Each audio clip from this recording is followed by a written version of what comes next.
திருப்பரங்குன்றத்தில் வசிக்கிற மக்கள் எந்த மத வேற்றுமையும் இல்லாமல் ஒரு அண்ணன் தம்பியாக பழகிட்டு இருக்காங்க. அங்குள்ள மக்களுக்கு இதனால் எந்த பிரச்சனையும் இல்லை. பாஜகவும் அந்த இந்துத்துவ சக்திகளும் தமிழ்நாட்டில் எப்படியாவது இந்த மக்கள்கிட்ட ஒரு மத கலவரத்தை ஏற்படுத்தணும்னு பல்வேறு இடங்களில் பல்வேறு முயற்சிகளை பண்ணிட்டு இருக்காங்க. இங்கே சட்டப்படி பார்த்தாலே அது ஒரு தவறான விஷயம். இப்படி ஒரு வழக்கை நீதிமன்றம் எப்படி எடுத்துக்குது அப்படிங்கிறது ஒரு மிகப்பெரிய கேள்வியா இருக்கு. நீதியரசர் GR சுவாமிநாதன் அவருடைய ட்ராக் ரெக்கார்டை பார்க்கும்போது இந்த தீர்ப்பையே பார்த்தீங்கன்னா நம்ம சந்தேகப்படுற மாதிரி தான் இருக்கு. ஒரு குறிப்பிட்ட அமைப்பின் மீது சார்புத்தனம் கொண்டவராக இருக்கிறார். அப்படி இருக்கும்போது இந்த கேஸையே அவர் எடுத்திருக்க கூடாது. விளக்கு ஏத்துறோம், எங்க விளக்கு ஏத்துறதுக்கு அந்த தர்கா டிஸ்டர்பன்ஸா இருக்கு, அதை அகற்றணும்னு அடுத்த ஒரு பிரச்சனை எடுத்துட்டு வருவாங்க. ஜெயலலிதா இருந்திருந்தால் இன்னும் ஒரு துணிவான முடிவை கூட அவர் எடுத்திருப்பாங்க. பாஜகவுக்கே தாய் அமைப்பு எது அப்படின்னா RSS தான். இந்த நாட்டுல மக்கள் ஒற்றுமையா இருக்கக்கூடாது. அந்த இந்துத்துவ வெறி அவங்களோட தலைக்கேறி இருக்கிறதுனால இந்தியாங்கிறது ஒரு இந்து நாடு, மற்ற மதத்தினருடைய வழிபாட்டு தலங்களே இருக்கக்கூடாது அப்படிங்கிற ஒரு சித்தாந்தத்துல செயல்படுறோம். நாங்க ராமர் கோயில் கட்ட போறோம்னு சொல்லிட்டு பாபர் மசூதியை இடித்தவர்கள் தான் இவங்க.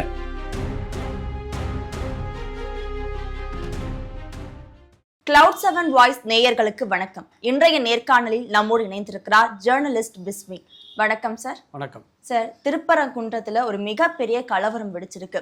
அதுக்கான அவசியம் இப்ப என்ன ஏற்பட்டது அப்படின்றது ஒரு மிகப்பெரிய கேள்வி. ஏன்னா நீண்ட காலமாகவே அங்க ஒரு பிரச்சனை நடந்துட்டு இருக்கு அப்படின்னு இருக்கும்பொழுது கார்த்திகை தீபத்தன்னைக்கு ஒரு விளக்கு ஏற்றணும் அப்படின்னு ஒரு மிகப்பெரிய கலவரம் ஏற்படுறதுக்கு என்ன அவசியம் இப்ப ஏற்பட்டிருக்கு?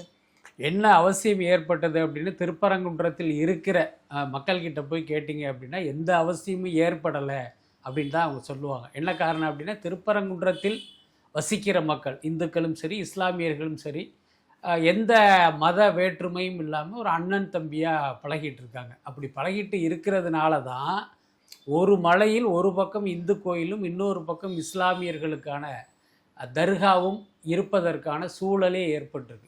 இவங்களுக்குள்ளேயே ஒற்றுமை இல்லை, இவங்களுக்குள்ளேயே ஒரு மத துவேஷம் இருந்துச்சு அப்படின்னா நிச்சயமாக அந்த மலையில் இரண்டு மதங்களினுடைய வழிபாட்டு இது இருக்கவே இருக்காது. ஏதோ ஒரு கட்டத்தில் அது ஒரு பிரச்சனையாகி யாரோ ஒருத்தருடைய வழிபாட்டு இடம் தான் அந்த இடத்துல இருந்திருக்கும். அப்போ இத்தனை நாட்களாக அந்த இரண்டு மதத்தினுடைய வழிபாட்டு தலங்கள் இருக்குது அப்படிங்கிறத வச்சே நம்ம புரிஞ்சுக்கலாம்.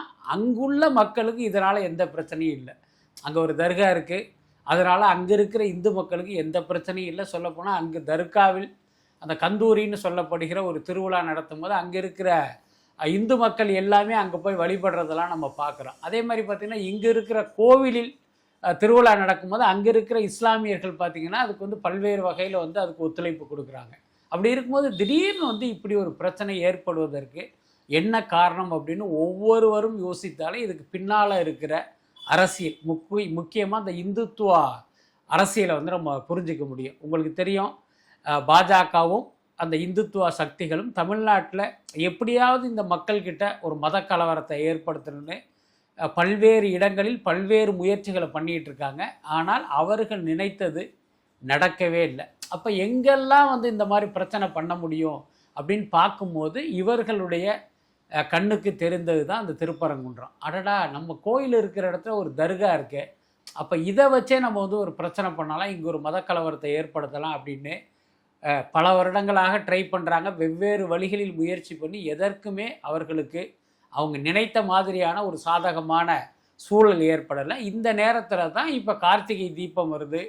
அங்கே பார்த்திங்கன்னா ஒரு கார்த்திகை தீபத்துக்காகவே ஒரு தூண் இருக்கு, நாங்கள் அங்கேத்தான் அந்த விளக்கை ஏற்றுவோம் அப்படின்னு ஒரு பிரச்சனை பண்ணி அதை கோர்ட்டுக்கு எடுத்துகிட்டு போய் இன்றைக்கி பார்த்திங்கன்னா ஒரு பெரிய கலவர சூழ்நிலையை அங்கே உருவாக்கியிருக்காங்க.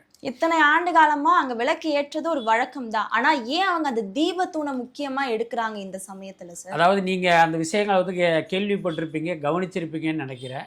இவ்வளோ நாள் பார்த்தீங்கன்னா அந்த விளக்கு ஏற்றப்படுது எங்கன்னா அது கோவில் பக்கத்திலேயே ஏற்றுறாங்க. அதுதான் அந்த மக்கள் விரும்பிய இடமும் கூட. ஆனால் இவங்க பார்த்தீங்கன்னா இன்னொரு இடத்துல அந்த விளக்கு தூண் அப்படின்னு சொல்லப்படுகிற இன்னொரு இடத்த இவங்க மென்ஷன் பண்ணுறாங்க. என்ன காரணம்னா அந்த தூணுக்கும் தர்காவுக்கும் பார்த்திங்கன்னா சில மீட்டர் இடைவெளி தான். அப்போ இந்த இடத்துல நம்ம போய் ஏற்றணும் அப்படின்னா இதை வச்சு வந்து நம்ம ஒரு கலவரத்தை ஏற்படுத்த முடியும் அப்படிங்கிறது அவங்களுடைய நோக்கமாக இருக்குது. அதனால தான் அந்த இடத்துல நாங்கள் ஏற்றணும் அப்படிங்கிறத வலியுறுத்தி நீதிமன்றம் வரைக்கும் போகிறாங்க.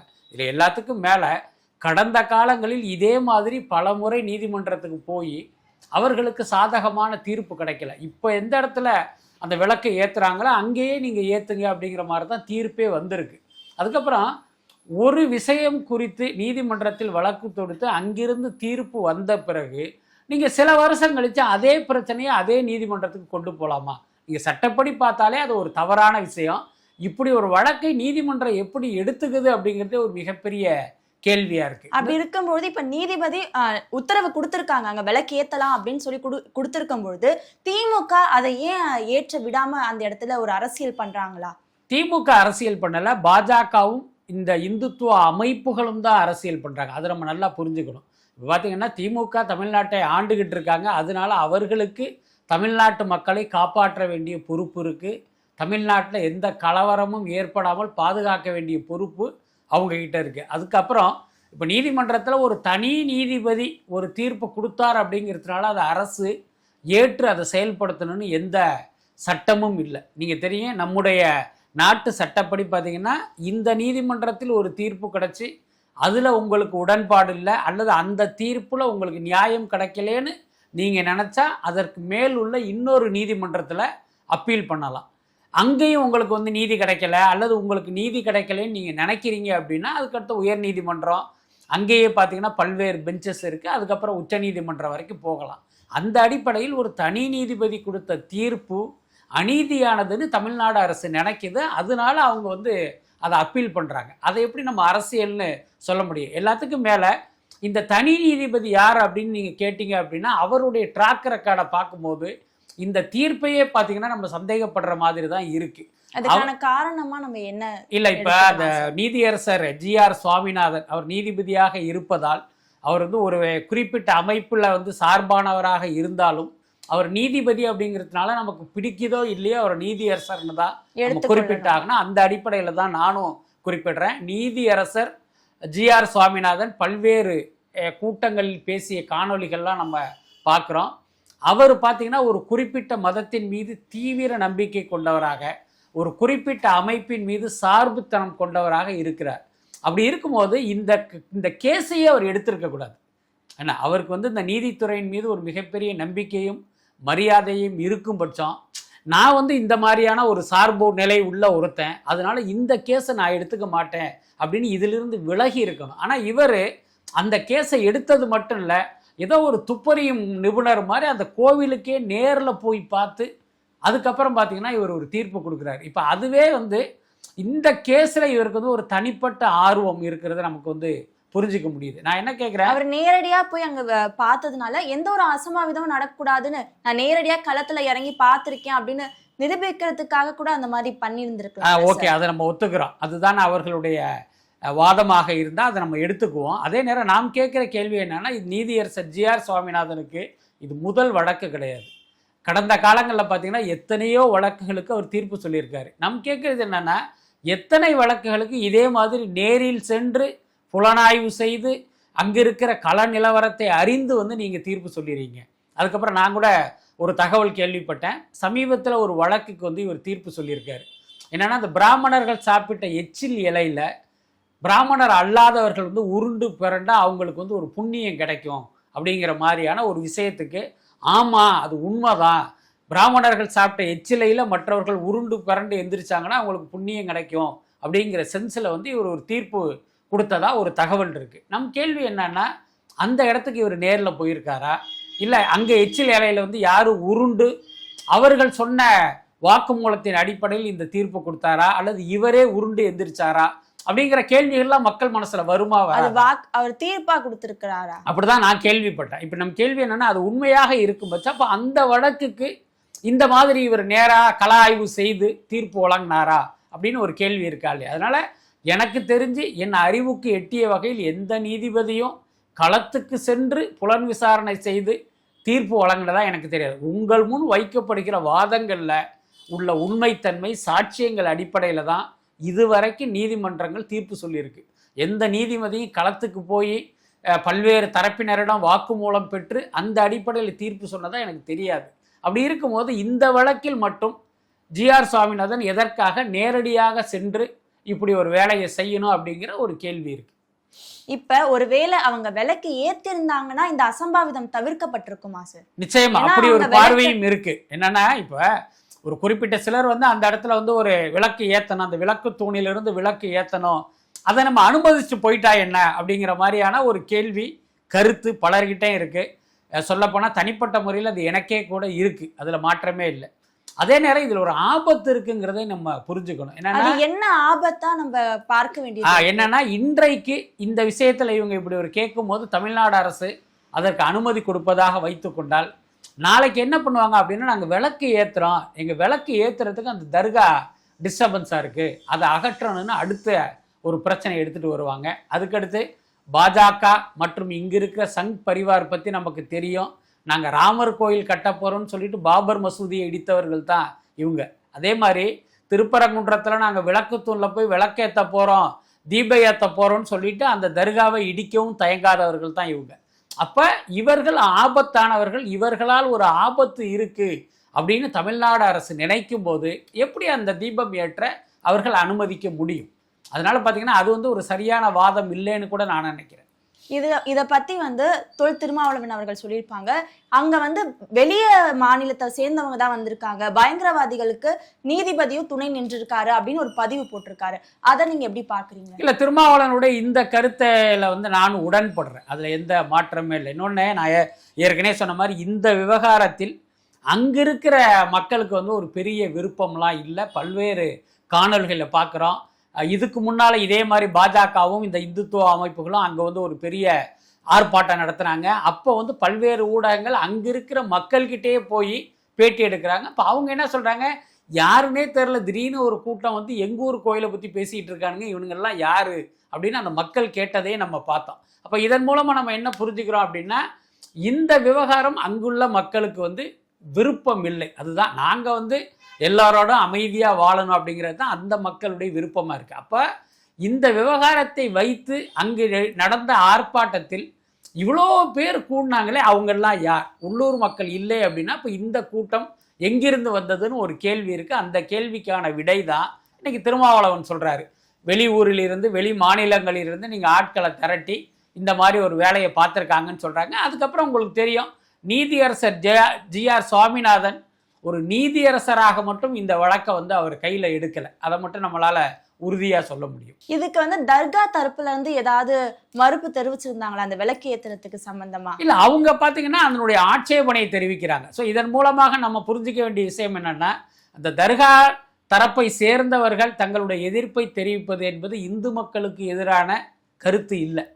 அவங்கள பொறுத்த வரைக்கும் இந்த விஷயத்தை வைத்து அரசியல் செய்கிற இந்த இந்துத்துவ சக்திகளுக்கு எதிரான ஒரு கருத்தாக தான் நம்ம எடுத்துக்கணும். அது இந்த நல்லிணக்கணம் பேசப்படுது சார். நல்லிணக்கணம் திருப்பரங்குன்றத்துல எந்த அளவுக்கு நம்ம அங்க இருக்கிற மக்கள் அதை கடைபிடிக்கிறாங்க, இதை வந்து அரசியல்வாதிகள் அவங்களுக்கு சாதகமா பயன்படுத்திக்கிறாங்களா? அதாவது ரொம்ப வெளிப்படையா சொல்லணும் அப்படின்னா, இந்த விவகாரத்தில் நாம் வந்து பாராட்டப்பட வேண்டியவர்கள் திருப்பரங்குன்றம் மக்கள் தான், அதுல எந்த மாற்றமே இல்லை. இப்போ உதாரணத்துக்கு சொல்றேனே, இந்த விவகாரத்தில் இந்த இந்துத்துவ சக்திகளுக்கு ஆதரவாக அந்த திருப்பரங்குன்ற மக்கள் இருந்திருந்தால் இந்நேரம் அந்த இடத்துல அவங்க சொன்ன இடத்துல தீபம் ஏற்றப்பட்டிருக்கும். அதை வந்து நீங்கள் காவல்துறையாலும் தடுத்திருக்க முடியாது, என்ன வேறு இராணுவத்தாலையுமே தடுத்திருக்க முடியாது. ஏன்னா உள்ளூர் மக்கள் அதற்கு ஆதரவு தெரிவித்தார்கள், அதற்கு அவர்கள் விரும்புகிறார்கள். அப்படின்னா எந்த ரூபத்திலும் அந்த விஷயத்தை அவங்க வந்து பண்ணியிருப்பாங்க, அதில் மாற்றமே இல்லை. அப்போ அது நடக்காததை வைத்தே நம்ம தெரிஞ்சுக்கலாம், அந்த மக்களுக்கு இதில் உடன்பாடு இல்லை. ஸோ அதனால தான் இவர்கள் நினைத்ததை வந்து அங்கே செய்ய முடியலை. அதே நேரம் இந்த விஷயத்தை கையில் எடுத்திருப்பது இந்த இந்துத்துவ சக்திகள். இவர்களை பொறுத்த வரைக்கும் பார்த்தீங்கன்னா ஒரு பிளவுவாத சக்திகள் தான். இந்த நாட்டில் மக்கள் வந்து ஒற்றுமையாக இருக்கக்கூடாது, அதை ஏதாவது ஒரு வகையில் அந்த மக்களை பிளவுபடுத்தி இங்கே ஒரு கலவரத்தை ஏற்படுத்தணும். இதுதான் இவங்களுடைய நோக்கம். இதனுடைய பின்னணி என்ன, இதற்கு பின்னால் யாருடைய அசைன்மெண்ட் அப்படிங்கிறதெல்லாம் ஒரு ஆய்வுக்குரிய விஷயம். ஆனால் அப்படி வந்து ஒரு விஷயத்தை நடத்தி இந்த நாட்டை பிளவுபடுத்தணும். அதற்கு வந்து இவர்களுக்கு மதம் அப்படிங்கிற ஒரு விஷயம் வந்து ஒரு பெரிய வாய்ப்பாக இருக்குது. அதை வச்சு இன்னைக்கு இந்த விஷயங்களை எல்லாம் அவங்க பண்ணிக்கிட்டு இருக்காங்க. இப்ப தமிழ்நாட்டை பொறுத்த வரைக்கும் பாஜக மேல வர முயற்சி பண்ணிட்டு இருக்காங்க. அப்படி இருக்கிற இந்த சமயத்துல இவங்க கோவில் பிரச்சனைகளை முன்னிறுத்தினா அது தமிழ்நாட்டு அரசியல்ல எந்த அளவுக்கு அவங்களுக்கு கை கூட வாய்ப்பு இருக்கு? அதாவது அவங்க என்ன நினச்சிக்கிட்டு இருக்காங்க அப்படின்னா, இப்போ திருப்பரங்குன்றத்தில் தீபம் ஏற்ற விடலை அப்படிங்கிற ஒரு விஷயத்தை வச்சுக்கிட்டு அந்த இந்து மக்களுடைய ஆதரவை நம்ம பக்கம் திரட்டிடலாம் அப்படின்னு அவங்க வந்து ஒரு கணக்கு போடுறாங்க. அந்த கணக்கு என்பது என்னை பொறுத்த வரைக்கும் ஒரு தப்பு கணக்கு தான். நீங்கள் இன்னும் சொல்லப்போனால் பாஜக ஒரு இந்து மக்களுடைய காவலர்களாக தங்களை காட்டிக்கொண்டாலும் தமிழ்நாட்டு மக்கள் அவர்களை அங்கீகரிக்கவே இல்லை. அதுதான் முக்கியமான விஷயம். தமிழ்நாட்டு மக்களில் பார்த்தீங்கன்னா இந்து மக்கள் தான் பெரும்பான்மையாக இருக்காங்க.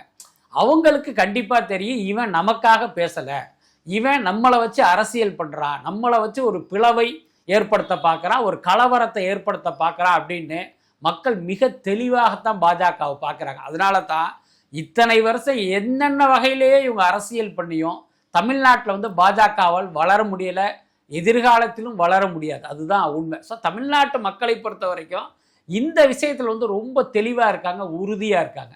பாஜகவை பொறுத்த வரைக்கும் நம்மளும் என்னென்னமோ பண்ணி பார்த்தா ஒன்றும் நடக்கலையே அப்படின்னு எதிராக கிடைக்கும், இதை வச்சு நம்ம ஏதாவது பண்ணலாமா அப்படின்னு அவங்க முயற்சி பண்ணுறாங்க. தமிழ்நாட்டு மக்கள் பார்த்தீங்கன்னா ஒரு புரிதலோடும் பக்குவத்தோடும் இருப்பதால் இவர்களுடைய சித்து விளையாட்டுகள் அந்த மக்கள் முன்னால எடுபடலை. அதுதான் உண்மை. பாஜக தரப்புல இருந்து என்ன சொல்லப்படுதுன்னா, நாங்க மக்களுக்காக போராடுறோம், அதை வந்து நீங்க RSS சொல்லி ஒரு முத்திரையை எங்களை கொடுத்துறீங்க அப்படின்னு சொல்லிட்டு அவங்க தரப்புல இருந்து சொல்லப்படுற ஒரு விஷயம். இதை நீங்க எப்படி பாக்குறீங்க சார்? இப்ப எந்த ஒரு போராட்டம் நடத்தினாங்களோ அது பாஜக சார்பா நடத்துறாங்க அப்படின்னா அங்க RSS அப்படின்னு நாங்க முத்திரை பதிக்கப்படுறோமா அப்படின்ற ஒரு கேள்வி அவங்க முன்வைக்கிறாங்க. அதாவது பாத்தீங்கன்னா மக்களுக்காக நாங்க போராடுறோம் அப்படின்னு பாஜக சொல்றாங்களே தவிர பாஜகவை நாங்கள் தான் போராட ஆரம்பிச்சோன்னு எந்த மக்களும் சொல்லவே இல்லையே. நம்ம கேட்குறது என்னென்னா, நீங்கள் மக்களுக்காக தானே போராடுறீங்க, எந்த மக்கள் உங்களை போராட சொல்லி உங்களுக்கு அழைப்பு விடுத்தாங்கங்கிறத சொல்லுங்கள். அப்படியெல்லாம் ஒன்றுமே கிடையாதுல்ல. இவர்களாக ஒவ்வொரு பிரச்சனையும் கையில் எடுக்கிறாங்க. அதுக்கப்புறம் இவங்க சொல்கிறாங்க நாங்கள் எது பண்ணாலும் RSS முத்திரை குத்துறாங்க அப்படின்னா, இப்போ நான் RSSங்கிறது உங்கள் பார்வையில் கேவலமான அமைப்பா? அப்படியெல்லாம் கிடையாது. RSS உடைய அரசியல் பிரிவு தான் பாஜக. என்ன, பாஜகவுக்கே தாய் அமைப்பு எது அப்படின்னா RSS தான். புரியுதா இல்லையா? அதனால அவங்க வந்து அதை அவ்வளோ இழிவாவெல்லாம் நினைப்பதற்கு வாய்ப்பு இல்லை. என்னன்னா RSSங்கிறது பார்த்தீங்கன்னா ஒரு அபாயகரமான அமைப்பு அப்படிங்கிறது இங்கே மக்களுக்கு தெரியும். RSS ஒரு விஷயத்தில் உள்ளே வந்தால் அங்கே கலவரம் நடத்தாமல் போகமாட்டாங்கங்கிற உண்மையும் மக்களுக்கு தெரியும். ஸோ அதனால பார்த்தீங்கன்னா இந்த அடிப்படையில் பார்த்தீங்கன்னா நம்மளையும் பிராண்ட் பண்ணிடுவாங்களோன்னு பயந்துக்கிட்டு இந்த மாதிரியெல்லாம் அவங்க பேசுகிறாங்க. அப்படித்தான் நான் நினைக்கிறேன். இன்னொன்று பார்த்தீங்கன்னா பாஜக இதுவரைக்கும் தமிழ்நாட்டில் கையில் எடுத்த பிரச்சனைகள் என்ன பார்த்தீங்கன்னா எல்லாமே மதம் சார்ந்ததாக தான் இருக்கும். அவங்க ஒவ்வொரு மாநிலத்திலையும் முன்னிறுத்துறதும் அந்த கோவில் சம்பந்தமான பிரச்சனைகளை நிச்சயமா நீங்க பாருங்களேன். இன்னைக்கு வந்து நாட்டில் எத்தனையோ விஷயங்கள் இருக்கு. ஆனால் இவங்க பார்த்தீங்கன்னா ஒரு பிரம்மாண்டமான ஒரு ராமர் சிலை சமீபத்தில் திறந்தாங்க. அதுக்கப்புறம் அயோத்தியில் என்ன பண்ணாங்கிறது நம்ம பார்த்தோம்.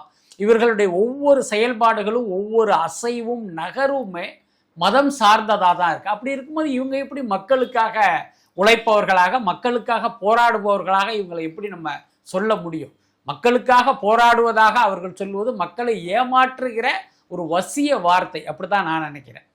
சரி, இப்ப திருப்பரங்குன்ற பிரச்சனைய திமுக சரியா கையாண்டு இருக்குன்னு நினைக்கிறீங்களா? இப்ப கலைஞர் இருந்திருந்தா இந்த கலவரத்துக்கு அனுமதி கொடுத்திருப்பாரா? இந்த கலவரத்தை அவர் எந்த அளவுக்கு தடுத்திருப்பாரு? இத இப்ப இருக்கிற திமுக அரசு சரியா கையாண்டு இருக்காங்களா? அவங்களுடைய போக்கு இந்த விஷயத்துல சரியா இருந்திருக்கா? இல்ல, இந்த விஷயத்தில் திமுக அரசு சரியாக செயல்பட்டதாகத்தான் நான் நினைக்கிறேன். நீங்க பாருங்க, ஒரு தனி நீதிபதி வந்து ஒரு உத்தரவு கொடுக்குறாரு. அப்போ அடடா நீதிபதி உத்தரவு கொடுத்துட்டாரே அப்படிங்கிறதுனால அதை வந்து இவங்க செயல்படுத்த முன் வரலை.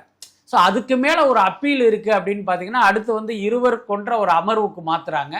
அங்கேயும் பார்த்தீங்கன்னா அவர்களுக்கு எதிரான ஒரு தீர்ப்பு தான் கிடைக்குது. இது இன்னொன்று, இந்த தீர்ப்பு வந்து எதிர்பார்த்த ஒன்று தான். எப்பயுமே நீதிமன்றத்தில் தீர்ப்பு தான் முக்கியம். ஆனால் சமீப காலமாக நீங்கள் நீதிமன்ற நடவடிக்கைகளை கவனிச்சிங்க அப்படின்னா அங்கே தீர்ப்பை விட நீதிபதிகளுடைய கருத்து வந்து பெரிய அளவுல இருக்கு. அப்ப சமீப காலமா அந்த கருத்து அதிகமா அந்த கருத்தை நீங்க வந்து அப்படி ரொம்ப உன்னிப்பா கவனிச்சாலே தெரியும். சாயந்தரம் இதுதான் தீர்ப்பா வரப்போகுதுங்கிறத நீங்க புரிஞ்சுக்கலாம். அந்த மாதிரி நேத்து அந்த இருவர் நீதிபதி அமர்வுல பாத்தீங்கன்னா இது நடக்கும் போதே எனக்கெல்லாம் புரிஞ்ச விஷயம் என்னன்னா, இவங்க பேசுகிறத கருத்தை வைத்து பார்க்கும் போதே நிச்சயமாக தமிழ்நாடு அரசுக்கு ஆதரவான ஒரு தீர்ப்பு வராது அப்படிங்கிறது நமக்கு புரிஞ்சது. கிட்டத்தட்ட அதுதான் நடந்தது. அந்த கட்டத்திலையும் திமுக அரசு அடடா 2 நீதிபதி சொல்லிட்டாங்க, இனிமே நம்ம வந்து அதை மறுக்க வேணாம், அவங்க சொன்ன மாதிரியே தீபம் ஏற்ற அனுமதிப்போம் அப்படின்னு அந்த இடத்துக்கு அவங்க போகலை. அடுத்த கட்டமாக நாங்கள் உச்ச நீதிமன்றத்தில் வந்து நாங்கள் அப்பீல் பண்ணுவோம் அப்படின்னு தான் அவங்க போனாங்க. ஸோ அவர்களை பொறுத்தவரை இந்த விஷயத்தை வைத்து பாஜக இந்த நாட்டை ஒரு கலவர பூமியாக மாற்றிடக்கூடாது, மக்களுக்கு எந்த பிரச்சனையும் வரக்கூடாது. ஸோ அதில் வந்து அவங்களுடைய ஸ்டாண்ட் அப்படிங்கிறது ரொம்ப தெளிவாக இருந்தது. பட் அதே நேரம் இந்த இடத்தில் கருணாநிதி இருந்திருந்தால், ஜெயலலிதா இருந்திருந்தால் அப்படிங்கிறது ஒரு கற்பனையான கேள்வி தான். ஸோ அந்த அடிப்படையிலேயே பதில் சொல்லணும் அப்படின்னா ஸ்டாலினை விட கருணாநிதி இன்னும் வேறு மாதிரி இதை வந்து கையாண்டு இருப்பார். கொஞ்சம் விவேகத்தோடு அதை கையாண்டு இருப்பதற்கு வாய்ப்பு இருக்குது.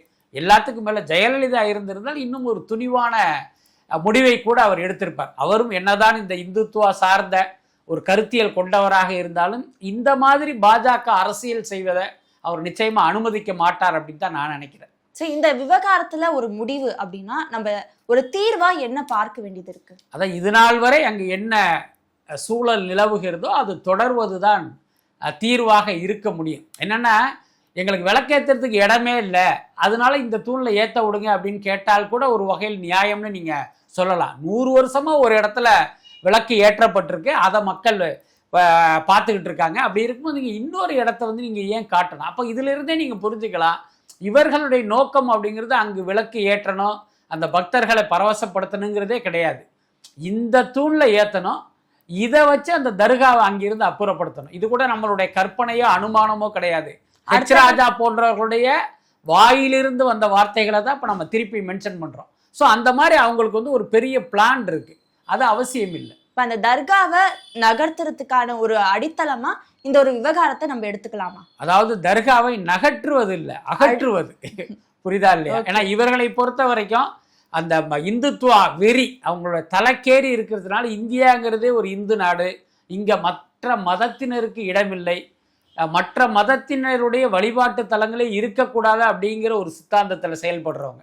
ஸோ அப்படி இருப்பவங்க பார்த்தீங்கன்னா இந்த தர்காவையும் அவங்க அந்த பார்வையில தானே பார்க்குறாங்க. அதுக்கு நம்ம இடம் கொடுக்கக்கூடாது. அப்படி ஒரு சூழ்நிலை இல்லாமல் இருந்தால் அந்த இடமும் பாதுகாப்பாக இருக்கும், அங்கே இருக்கிற மக்களும் நல்லிணக்கத்தோடு இருப்பாங்க. நிச்சயம் அதில் எந்த மாற்றமும் இல்லை. நீங்கள் பாருங்க, இவ்வளோ பிரச்சனை செய்து நீங்கள் அந்த தூணில் தான் நான் விளக்கேற்றுவேன்னு ஒரு முடிவு எடுக்கிறீங்க. நாளைக்கு உச்சநீதிமன்றமே அப்படி ஒரு தீர்ப்பு கொடுப்பதாக வைத்து கொண்டால் வேற வழியே கிடையாது, நீங்கள் அங்கே தான் ஏற்றி ஆகணும். அப்போ அங்கே இருக்கிற இஸ்லாமியர்களுக்கு அதன் காரணமாக ஒரு கோபமும் வன்மமும் ஏற்படுவதற்கு வாய்ப்பு இருக்குது. இது வந்து நம்ம ஒரு கற்பனையாக சொன்னாலும் அதற்கான வாய்ப்பு இல்லைங்கிறத நம்ம மறுக்க முடியாது. அப்போ பாருங்கள், நேற்று வரை என்ன ஆண்டாண்டு காலமாக ஒரு சகோதரத்துவத்தோடு வாழ்ந்த 2 மதத்தினருக்கு இடையில் இந்த பிரச்சனை வந்து ஒரு பிளவை ஏற்படுத்துவதான அதை நம்ம எடுத்துக்க முடியும். அப்போ அப்படி ஒரு விஷயம் அங்கே நடக்கக்கூடாது அப்படிங்கிறத நம்முடைய எதிர்பார்ப்பு. இதை சட்ட ரீதியாக தமிழக அரசு எப்படி மேற்கொள்ள இருக்கும்? இப்போ வழக்கு ஒத்தி வைக்கப்பட்டிருக்கு, அவங்க சுப்ரீம் கோர்ட் போறதாகவும் சொல்லியிருக்காங்க. அப்படி இருக்கும்போது அடுத்த கட்ட நகர்வு எப்படி இருக்கும் சார்? அதான் சுப்ரீம் கோர்ட் போயிருக்காங்க, இப்போ அங்கே என்ன தீர்ப்பு வருது அப்படிங்கிறத பொறுத்து தான் அடுத்த கட்ட நகர்வு இருக்கும்.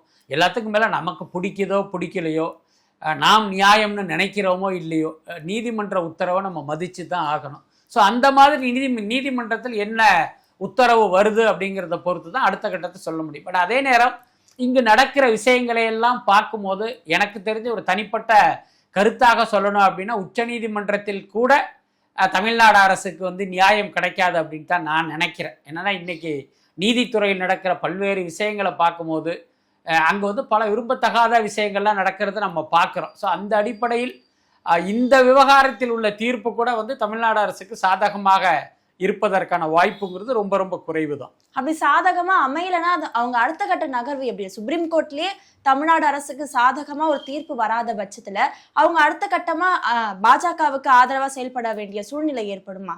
இல்ல, பாஜகவுக்கு ஆதரவுன்னு நம்ம அதை எடுத்துக்க வேண்டியதில்லை. நீதிமன்ற உத்தரவுக்கு இவர்கள் கட்டுப்பட்டவர்களாக மாற வேண்டிய சூழல் ஏற்படும். ஏன்னா ஒரு அரசு அப்படிங்கிறது நீதிமன்றத்துக்கு கட்டுப்பட்டது தான். அதனால பார்த்தீங்கன்னா கீழே உள்ள தீர்ப்பில் வந்து நமக்கு உடன்பாடு இல்லை, அதனால் சட்டம் ஒழுங்கு பிரச்சனை பாதிக்குங்கிற அடிப்படையில் தான் அவங்க ஒவ்வொரு கட்டமாக நகர்ந்து இன்றைக்கி உச்சநீதிமன்றத்துக்கு போயிருக்காங்க. எனக்கு தெரிஞ்சு இந்த சட்டம் ஒழுங்கு பிரச்சனை அப்படிங்கிறத வந்து வலியுறுத்தி தான் அவங்க வந்து அந்த விஷயத்தை பேசுவாங்க அப்படின்னு நினைக்கிறேன். பட் எல்லாத்துக்கும் மேலே நீதிமன்ற தீர்ப்பை பொறுத்து தான் எல்லாமே. திருப்பரங்குன்றம் விவகாரம் பற்றி ரொம்ப தெளிவான ஒரு விளக்கம் கொடுத்ததுக்கும் நன்றி சார். நன்றி.